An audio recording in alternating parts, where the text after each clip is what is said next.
खराच आनंद होतोय. आजचा हा दिवस सुवर्ण अक्षराने लिहावा अशा पद्धतीचा आजचा दिवस आहे. आणि सर्व उपस्थित माझे प्रिय चिपळूण नागरिकांना सर्वप्रथम मी माझा नमस्कार करतोय.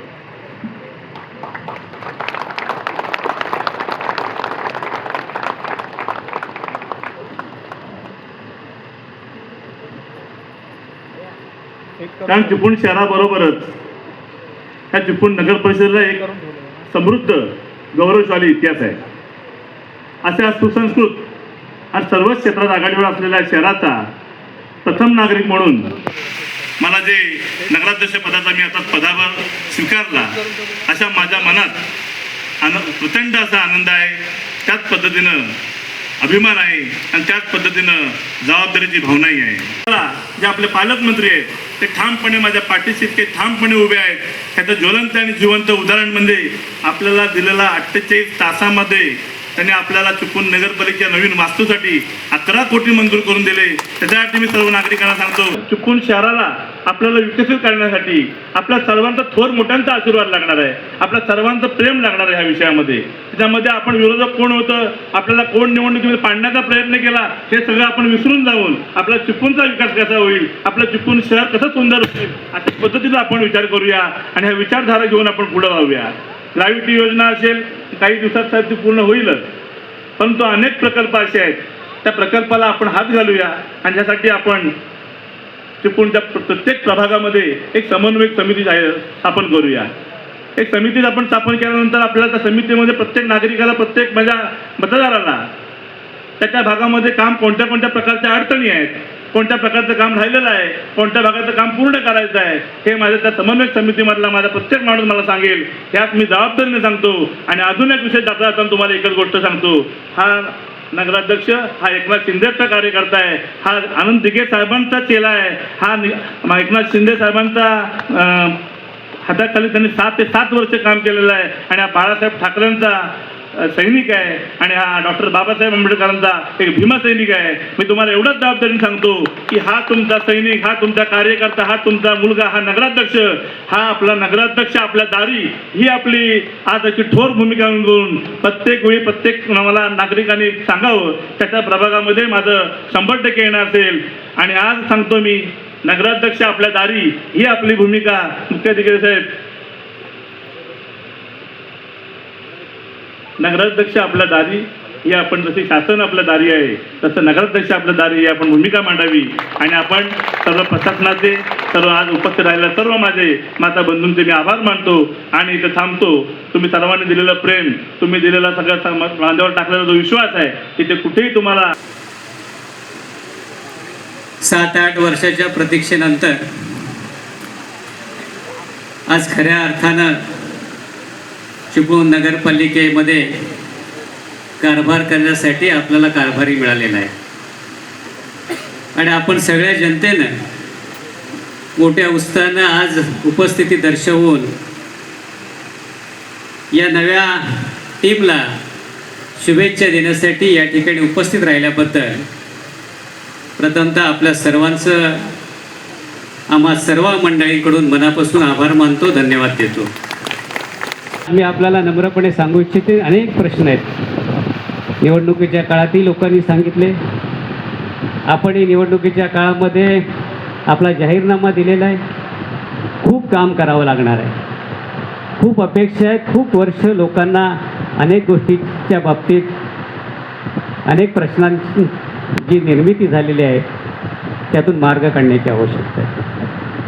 मी आपल्याला एक नम्रपणे विनंती करेन की सगळ्या क्षेत्रातल्या अनेक मान्यवरांना आपण ताबडतोबीनं बोलवा आणि सर्व शहरातल्या ज्या प्राथमिक आत्ता तात्काळ करण्याच्या गोष्टी आहेत त्यांना विनाविलंब आपण साहेब, मुख्याधिकारी साहेब आपण आणि नगराध्यक्ष साहेब आपण दोघांनी म्हणून काम करावं. आणि त्यासाठी लवकरात लवकर आपण सगळ्या सर्वसमावेशक जनतेसाठीची अशीच एक बैठक या ठिकाणी बोलवा आणि त्या माध्यमातून कामाला सुरुवात करा. विश्वास अगदी पहिल्या दिवसापासून त्यांच्याकडे होता. म्हणजे नगरपालिका जी पाहिली ना की ही कार्यकर्त्यांची निवडणूक मला वाटली. कारण मग आमचा अंकुश असू द्या, आमचा कपिल असू द्या, आणि आमचा हिरो युवासेना, की कार्यकर्त्याने जर मनापासून आपल्या प्रभागाची, आपल्या जनतेची जर सेवा केली तर कुणी कितीही पैसे वाटले तरी मतदार हे कधी त्या कार्यकर्त्याला विसरत नाही. त्याचं मूर्तिमंत उदाहरण म्हणजे ही मंडळी आहे, ही सर्व या नगरपालिकेतली. खेडमध्ये देखील तसंच, संपूर्ण रत्नागिरीमध्ये तसंच झालं. पालकमंत्र्यांचं किती प्रेम आहे तुमच्यावरती हे कळलं. तुम्ही पदभार घ्यायच्या अगोदरच जी अपेक्षा तुम्ही व्यक्त केली होती ती अपेक्षा त्यांनी 11 कोटीच्या रूपाने या ठिकाणी मंजूर करून तुम्हाला आणून दिली. या पालकमंत्र्यासाठी आपण सर्व चिपळूण करणे एक जोरदार टाळ्या या ठिकाणी झाल्या पाहिजेत. खरं तर आम्ही सुरुवातीचं म्हणालो, मी गेले जवळजवळ 2007च्या पहिल्या निवडणुकीपासून ही 4थी निवडणूक थोड्याफार कमी जास्त प्रमाणात आम्ही नगरपालिकेमध्ये यश मिळवत नगरपालिकेमध्ये नगरसेवक पाठवून आपल्या चिपळूण शहराचा विकास करण्याचा प्रयत्न त्या ठिकाणी केला. परंतु आता पूर्णपणे भक्कमपणे त्या ठिकाणी एक चांगली टीम म्हणजे उमेश सकपाळ यांच्या नेतृत्वाखाली शिवसेना तुमच्या ताब्यात आम्ही देतो. आपण प्रशासकीय अधिकारी म्हणून चांगल्या पद्धतीनं काम करतात आणि विशेषतः त्यांचं कौतुक साजरा करण्यासाठी आमचे उदय साहेब सारखे समोर मान्यवर मंडळी मोठ्या प्रमाणात उपस्थित आहेत. त्यांच्या फार मोठ्या अपेक्षा आहेत आणि ते तुम्ही तुमच्या कलाकौशल्य, तुमच्या प्रशासकीय अनुभवातून तुम्ही त्यांना सहकार्य करून ते, कारण ती जर एका नाण्याची 2 बाजू असतात, लोकप्रतिनिधी आणि आपण प्रशासन. त्याच्यामुळे ही सर्व नगरसेवक मंडळी ही जी टीम आहे, ही टीम त्यांना तुम्ही थोडी नवीन आहे. पण पहिल्याच दिवशी जर सर्व औषधं दिली तर उपयोग होणार नाही. 2 सिनियर डॉक्टर आता इथे समोर बसलेले आहेत, त्यामुळे सकाळ दुपार संध्याकाळ एक डोस दिला तरच उपयोगी आहे. त्यामुळे मी काही काम कसं करा, काय करा या विषयाकडे जाणार नाही.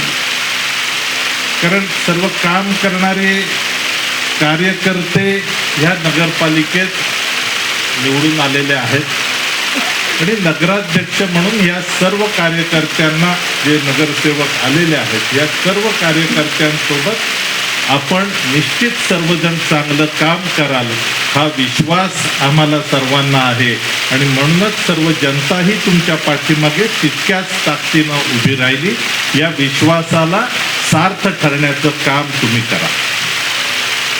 हे काम करत असताना एक आणखीन लक्षात ठेवा की हा जो कार्यकाळ आहे हा तुमचा जेवढा पूर्णवेळ कार्यकाळ आहे त्या सर्व पूर्ण वेळाकरता महायुतीचं सरकार वरती भक्कम आहे. त्यामुळे त्या महायुतीच्या सरकारचा पूर्ण आशीर्वाद तुमच्या पाठीमागे हा निश्चित तुमच्या पूर्ण कार्यकाळाकरता राहणार.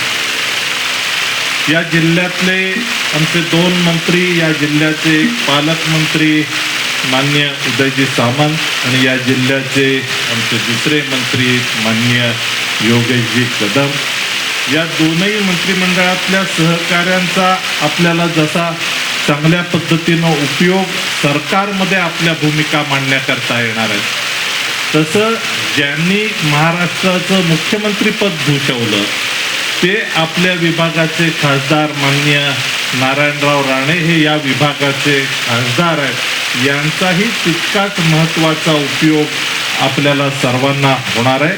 आणि या सर्वामध्ये आम्ही जेव्हा विचार करतो तेव्हा कोकणामध्ये काम करत असताना सर्व संघटनेच्या पाठीमागे ठामपणे उभे असणारे असे आमचे प्रदेशाध्यक्ष रवींद्रदादा चव्हाण यांचाही तितकाच मोठा आशीर्वाद आपल्याकडे राहणार आहे. त्यामुळे आपण फक्त कामकाज चांगलं करण्याचा प्रयत्न करा. या ठिकाणी अभिनंदन आणि धन्यवाद देतो. आपल्याला माहिती आहे की चिपळूण ही नगरपालिका ही 150 वर्षामध्ये सध्या जाते. 16 डिसेंबर 2026ला आपण 150वा वर्धापन दिन जो आहे तो पुढे घेत आहोत आणि आपण सगळेजण भाग्यवान आहात. अध्यक्ष साहेबांना सांगितले की तुम्ही भाग्यवान आहात की एक इतिहास लिहिण्याची संधी तुम्हाला या निमित्तानं मिळालेली आहे आणि हा इतिहास घडवून तुम्ही इतिहास लिहित आहात. आपल्याला माहिती आहे की डिसेंबर 2021 पासून नगरपालिकेवरती प्रशासक आहे. या कालावधीतील 2 वर्षामध्ये मला देखील प्रशासक म्हणून काम करण्याची संधी मिळाली. खूपशी कामं करता आली, खूपशी यादी बनवलेली आहे आणि आता मला या गोष्टीचा विशेष आनंद आहे की ही कामं वाटून घेण्यासाठी नगराध्यक्षाने त्यांच्यासोबत 29 जणांची टीम 28 जणांची येते, की खूप आनंद होतो की पहिलं कसं होतं की लोकांची कामं जी आहेत ते असं नाही आहे की ह्यांचे नगरसेवक नव्हते म्हणून कुणी कामं करत नव्हते, त्यांचं देखील कंटिन्यू फॉलोअप होतं. नातूसाहेब सगळेजण जे आज निवडून आलेले आहेत किंवा आलेले नसतीलही, सगळे उमेदवार जे होते ते पहिल्यापासून समाजकारणामध्ये होते, त्यांना लोकांच्या कामाची आवड होती, कामं त्यांची चालूच होती. त्यातून काही निवडून आले, काही आले नसतील, पण सगळ्यांची याच्यामध्ये नक्कीच कामं केलेली आहेत. पण आता विशेष आनंद असा होतो की ही कामं वाटून घेण्यासाठी आपल्यासोबत आणखीन 29 नव्हे, मी म्हणेल उमेश शेठला सांगेल की उमेश शेठ आपण 36वे अध्यक्ष आहात, मधले 2 प्रशासक सोडले तर. आणि मी आईंना विचारलं की लग्न जमवताना किती गुण जुळले होते, तर 36 गुण जुळले होते म्हणून सांगितले. वहिनींकडे आणि ह्यांच्या दोघांच्या जोडीकडे बघितलं की आपल्याला तेच जाणलं. आणि उमेश शेठ अजून एक सांगेल की आपल्याला अजून 36 जणांची गाठ बांधायची.